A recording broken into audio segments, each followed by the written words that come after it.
ದಿಗಂತ್ ಅವರು love comedy genre crime comedy ಜಾನರ್ಗೆ shift ಆಗಿದ್ದಾರೆ ಅನ್ಸುತ್ತೆ. ಎಡಗೈಯೇ ಅಪಘಾತಕ್ಕೆ ಕಾರಣ. ಈ ವಾರ ಬಿಡುಗಡೆಯಾದಂತಹ ಕನ್ನಡ ಚಿತ್ರ ಲೊಡ್ಡೆ ಅಂದ್ರೆ ನಿಮ್ಗೆ ಗೊತ್ತಿರುತ್ತೆ. ಎಡಗೈ ಬಳಸೋರಿಗೆ ಲೊಡ್ಡೆ ಅಂತಾರೆ. ಈ ಸಿನಿಮಾ ನೋಡಿದ ನಂತರ ನಿಜವಾಗ್ಲೂ ಲೊಡ್ಡೆಗಳಿಗೆ ಇಷ್ಟೊಂದು ಸಮಸ್ಯೆಗಳು ಬರುತ್ತಾ ಅಂತ ಅನಿಸ್ತು, ಗೊತ್ತಿಲ್ಲ ನನಗೆ. ಎಡಗೈಯಿಂದ ಯಾವ ತರ ಎಲ್ಲ ಅಪಾಯ ಆಯಿತು ನೋಡೋಣ ಬನ್ನಿ. ಲೊಡ್ಡೆ ಮತ್ತು ಇನ್ನಿತರ ಕಥೆಗಳು ಏನು ಅಂತ ತಿಳ್ಕೊಳ್ಳೋ ಮುಂಚೆ ದಯವಿಟ್ಟು ಯಾರೆಲ್ಲ ಸಬ್ಸ್ಕ್ರೈಬ್ ಮಾಡಿಲ್ಲ ಸಬ್ಸ್ಕ್ರೈಬ್ ಮಾಡಿ. ಕತೆ ಆರಂಭದಲ್ಲಿ ಲೋಹಿತ್ ಒಬ್ಬ IT ಕೆಲಸಗಾರ. ಯಾವುದೋ ಒಂದು ಕಾರಣಕ್ಕೆ ನೋವು ಮತ್ತು ಜೀವನದ ನಿರಾಸೆಯಿಂದ ಆತ್ಮಹತ್ಯೆ ಮಾಡ್ಕೊಳ್ಳೋದಕ್ಕೆ ಅಂತ ಒಂದು ಕಟ್ಟಡದ ಮೇಲೆ ಬರ್ತಾನೆ.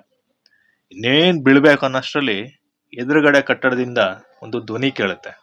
ಡಿಪ್ರೆಷನ್ ಜೊತೆ ಹೊಡೆದಾಡ್ಬೋದು, ಆದ್ರೆ ಹಾಸ್ಪಿಟಲ್ ಬೆಡ್ ಜೊತೆ ಹೊಡೆದಾಡೋದಕ್ಕೆ ಆಗಲ್ಲ ಅಂತ. ಅಲ್ಲಿಂದ ಲೋಹಿತ್ ಏನಕ್ಕೆ ಆತ್ಮಹತ್ಯೆ ಮಾಡ್ಕೊಳ್ಳೋದು ಹೋದ ಅಂತ ಹಳೆ ಕತೆ ಆರಂಭ ಆಗುತ್ತೆ. ತನ್ನ ಎಡಗೈಯಿಂದ ಏನೆಲ್ಲ ಅವಾಂತರ ಆಯಿತು, ಅದರಿಂದ ಹೇಗೆ ಒಂದು ಸಾವಾಗುತ್ತೆ, ಆ ಒಂದು ಸಾವು ಹೇಗೆ ಲೋಹಿತ್ ಮೇಲೆ ಕೊಲೆ ಅಂತ ಆರೋಪ ಬಂದು ಮುಂದೆ ಏನೆಲ್ಲ ಆಗಿ ಅದರಿಂದ ಹೊರಗಡೆ ಬರ್ತಾನೆ ಅನ್ನೋದು ಮುಂದಿನ ಕತೆ. ಸಿನಿಮಾದ ಪಾಸಿಟಿವ್ ಬಂದು, ಸಿನಿಮಾದ ಪ್ರಾರಂಭದಲ್ಲಿ ಒಂದಿಷ್ಟು ಕುತೂಹಲ ಹುಟ್ಟೋಕೆ, ಆಡಿಯನ್ಸ್ ಸೆಟ್ಲ್ ಮಾಡೋಕೆ ಒಂದಿಷ್ಟು ಸೀನ್ಸ್ ಬಿಲ್ಡ್ ಮಾಡಿರೋದು ಚೆನ್ನಾಗಿದೆ. ಕ್ರೈಮ್ ಥ್ರಿಲ್ಲರ್ ಸಿನಿಮಾಗೆ ಬೇಕಾದಂತಹ ಟ್ವಿಸ್ಟ್ ಅಂಡ್ ಟರ್ನ್ಸ್ ಇದೆ. ಹಿನ್ನೆಲೆ ಸಂಗೀತ ಚೆನ್ನಾಗಿದೆ. ಮೇನ್ಲಿ ಕೆಲವು ಕಡೆ ದೃಶ್ಯಗಳು ಸಾಮಾನ್ಯ ಅನ್ಸಿದ್ರು ಅದನ್ನ ಹಿನ್ನೆಲೆ ಸಂಗೀತದಿಂದ ಸಂಗೀತ ನಿರ್ದೇಶಕರು ಮೇಲೆತ್ತಿದ್ದಾರೆ.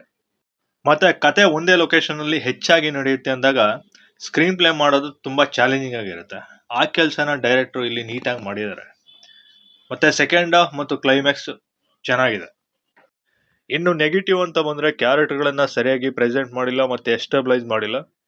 ಪೂಜಾ, ರಾಘವ್, ಸಮೀಕ್ಷಾ ಕ್ಯಾರೆಕ್ಟರ್ಗಳಿಗೆ ಸ್ಟಾರ್ಟ್ ಮತ್ತು ಎಂಡಿಂಗ್ ನಡುವೆ ಒಂದಿಷ್ಟು ಡ್ರಾಮಾ ಇರಬೇಕಿತ್ತು. ರಾಧಿಕಾ ಕ್ಯಾರೆಕ್ಟರ್ಗೆ ಚೇಂಜ್ ಓವರ್ ಆದಾಗ ಫ್ಲಾಶ್ ಬ್ಯಾಕ್ ನಲ್ಲಿ ಸರಿಯಾಗಿ ಕನೆಕ್ಟ್ ಆಗಲ್ಲ. ಅದಕ್ಕೆ ಇನ್ನೊಂದಿಷ್ಟು ದೃಶ್ಯ ಇರಬೇಕಿತ್ತು. ಮುಖ್ಯವಾಗಿ ಸಿನಿಮಾನ ಕಂಪ್ಲೀಟ್ ಕ್ರೈಮ್ ಜನರ್ ಆಗಿ ಮಾಡ್ಬೋದಿತ್ತು.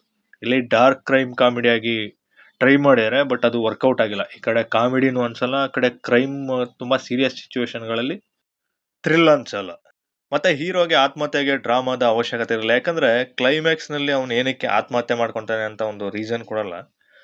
ಬಟ್ ಆಕ್ಚುಲಿ ಟ್ವಿಸ್ಟ್ ಟರ್ನ್ಸ್ ಗಳೆಲ್ಲ ತುಂಬಾ ಕಡೆ ಚೆನ್ನಾಗಿದಾವೆ.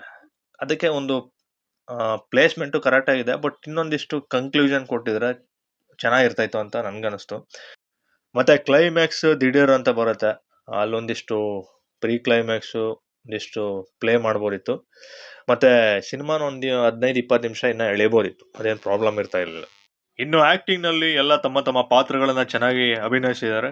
ದಿಗಂತ್, ನಿಧಿ ಸುಬ್ಬಯ್ಯ, ಧನು, ನಿರೂಪ್ ಭಂಡಾರಿ, ಕೃಷ್ಣ ಹೆಬ್ಬಾಲೆ ಅವರು, ಲೋಕಿ. ಇನ್ನ ಸಿನಿಮಾಟೋಗ್ರಫಿ ಚೆನ್ನಾಗಿದೆ. ಇನ್ನೊಂದೇನು ಡೌಟಪ್ಪ ಅಂದ್ರೆ ಈ ಸಿನಿಮಾದಲ್ಲಿ ಎಡಗೈ ಯೂಸ್ ಮಾಡೋರಿಗೆ ಬಲಗೈ ತುಂಬಾ ಕಷ್ಟ ಅನ್ಸುತ್ತೆ. ಬಲಗೈನೇ ಯೂಸ್ ಮಾಡಲ್ಲ ಅನ್ನೋ ತರ ತೋರಿಸಿದ್ದಾರೆ. ಬಟ್ ಜನರಲ್ ಆಗಿ ನಾನು ನೋಡ್ದಂಗೆ ಬಲಗೈ ಯೂಸ್ ಮಾಡೋರಿಗೆ ಬಲಗೈ ಎಷ್ಟು ಸ್ಟ್ರಾಂಗ್ ಇರುತ್ತೋ ಹಂಗೆ ಎಡಗೈ ಯೂಸ್ ಮಾಡೋರಿಗೆ ಎಡಗೈ ಸ್ಟ್ರಾಂಗ್ ಇರುತ್ತೆ. ಮತ್ತೆ ಎರಡು ಕೈನೂ ಟೈಮ್ಸ್ ಯೂಸ್ ಮಾಡ್ತಾರೆ ಅವಶ್ಯಕತೆ ಇದ್ದಾಗ. ಸೊ ಈ ಥರದ್ದು ಸ್ವಲ್ಪ ಡೌಟ್ ಬಂದು ನನಗೆ. ನಿಮ್ಗೇನಾದ್ರು ಆ ಥರ ಸಿನಿಮಾ ನೋಡಿದವ್ರಿಗೆ ಇದೇನು ತುಂಬ ಇಂಪಾರ್ಟೆಂಟ್ ಅಲ್ಲ, ಬಟ್ ಆ ಥರ ನೋಡಿದವ್ರಿಗೆ ಹಂಗೆ ಅನ್ಸಿದ್ರೆ ಕಮೆಂಟ್ ಮಾಡಿ. ಇನ್ನು over all cinema average, above average, ಒಂದ್ಸರಿ ನೋಡ್ಬೋದು, ಚೆನ್ನಾಗಿದೆ. ಈ ವಿಡಿಯೋ ನಿಮಗೆ ಇಷ್ಟ ಆಗಿದ್ರೆ ದಯವಿಟ್ಟು ಸಬ್ಸ್ಕ್ರೈಬ್ ಮಾಡಿ, ಲೈಕ್ ಮಾಡಿ, ಶೇರ್ ಮಾಡಿ. Thank you.